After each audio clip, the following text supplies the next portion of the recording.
L'activité de Green Bureau, en fait, repose sur les trois piliers du développement durable.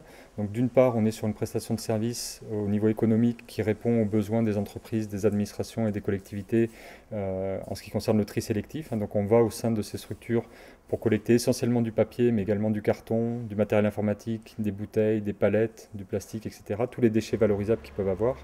D'un point de vue environnemental, tous ces déchets sont ensuite acheminés sur des filières de valorisation, de recyclage. Et d'un point de vue social, Green Bureau a une double casquette avec d'une part donc un statut juridique en SCOP, en société coopérative, et d'autre part un agrément entreprise d'insertion avec l'État, partant du principe donc, que le tri sélectif permettait de créer 4 fois plus d'emplois que l'incinération ou la mise en décharge. Ces emplois pas ou peu qualifiés peuvent être pourvus par des personnes qui ont des difficultés d'accès à l'emploi pour pouvoir justement accéder à un emploi pérenne.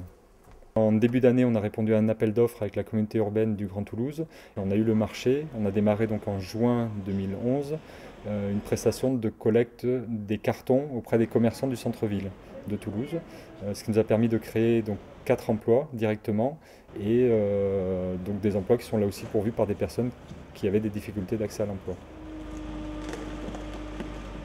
On a une double casquette, une mission économique qui est vis-à-vis des clients, donc la prestation de service, mais une mission à travers cette prestation de service, une mission d'insertion socio-professionnelle des salariés qui sont embauchés chez nous. Au niveau des contrats de travail, toutes les personnes sont salariées, hein, il n'y a pas de salariés en insertion et les autres salariés, on a que des salariés de droit commun.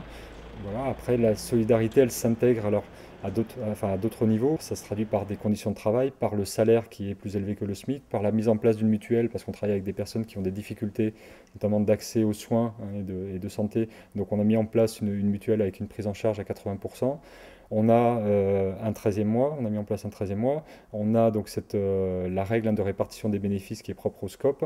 Voilà, on essaye d'aller un peu au-delà de la législation au niveau des conditions de travail que peuvent avoir les salariés donc, au sein de Green Bureau.